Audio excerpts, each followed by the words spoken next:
Hello students, इस video के अंतर्गत हम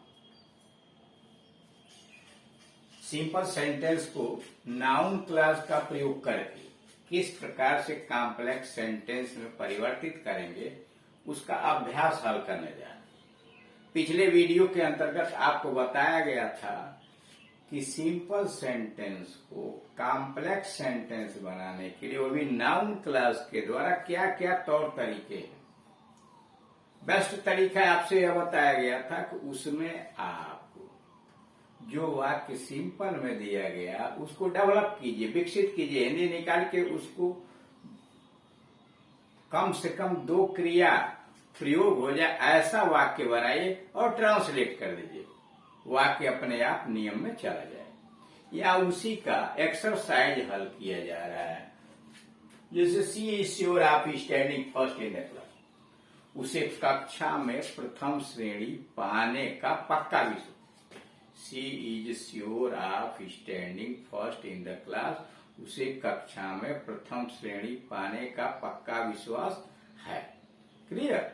अब इसको बनाना है आपको कॉम्प्लेक्स, वो भी नाउन क्लास से, तो डेवलप कीजिए। उसे विश्वास है, she is sure that she will stand first in the class, वह कक्षा में प्रथम श्रेणी पाएगी।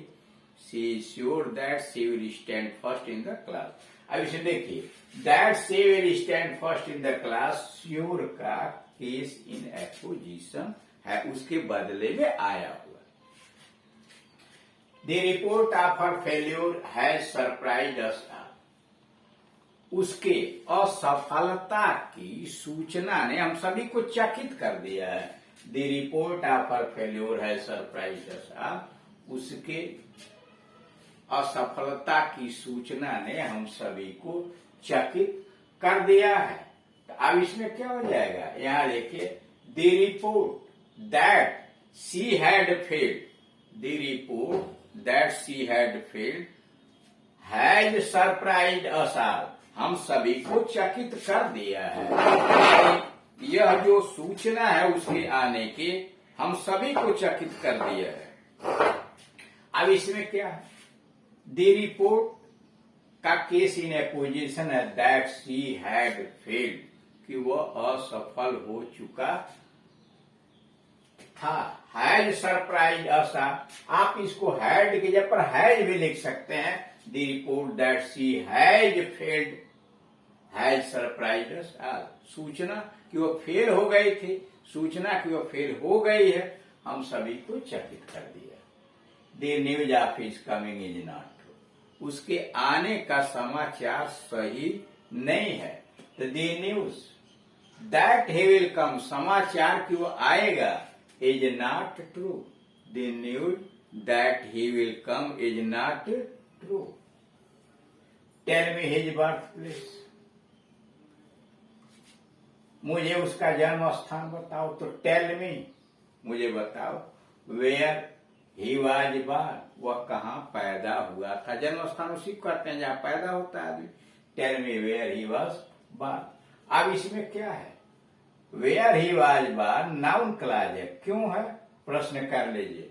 मुख्य क्रिया में क्या या किसको लगाकर प्रश्न करेंगे, उसके उत्तर में जो मिलेगा वो ऑब्जेक्ट होगा।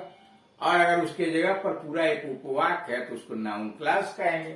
तो मुझे बताओ कि, क्या बताओ, वेयर ही वाज बॉर्न, वह कहाँ पैदा हुआ।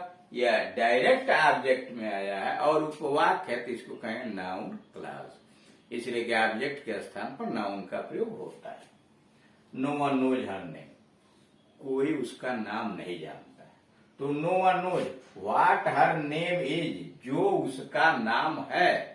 No one knows what her name is. He informed me of his illness, उसने मुझे अपनी बीमारी की सूचना दी। ही इन्फॉर्म्ड मी, उसने मुझे सूचना दिया। दैट ही वॉज इल, बीमारी की सूचना दी, तो बीमारी को डेवलप किया। उसने सूचना दिया कि वह बीमार था। हिंदी में तो है होगा, लेकिन पास्ट टेंस क्रिया जब प्रयोग करेंगे तो पास्ट टेंस में जाएंगे।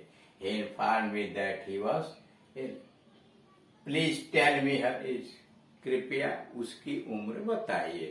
तो please tell me what her age is, please tell me what her age is, कृपया मुझे बताइए उसकी उम्र क्या है।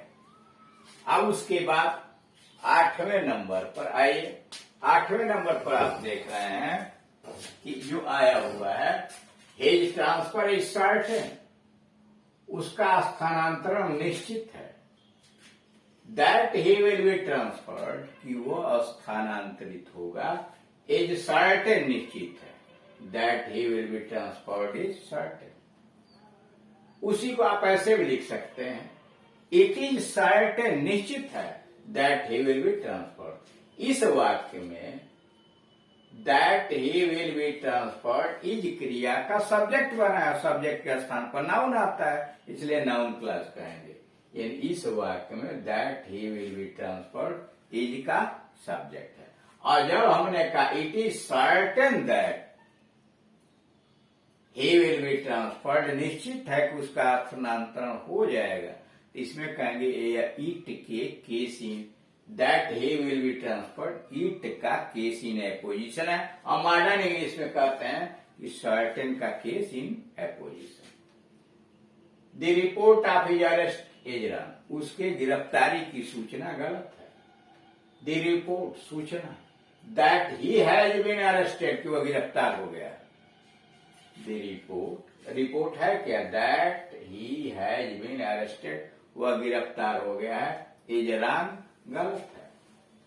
टेल मी द ट्रूथ, मुझे सत्य बताओ, तो tell me what the truth is, tell me what the truth is, मुझे बताओ सत्य क्या है। Tell me what the truth is.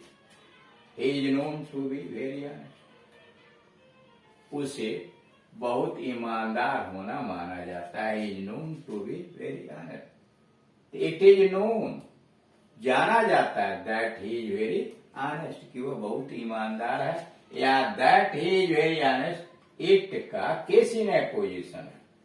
I know his profession, मैं उसका व्यवसाय जानता हूं।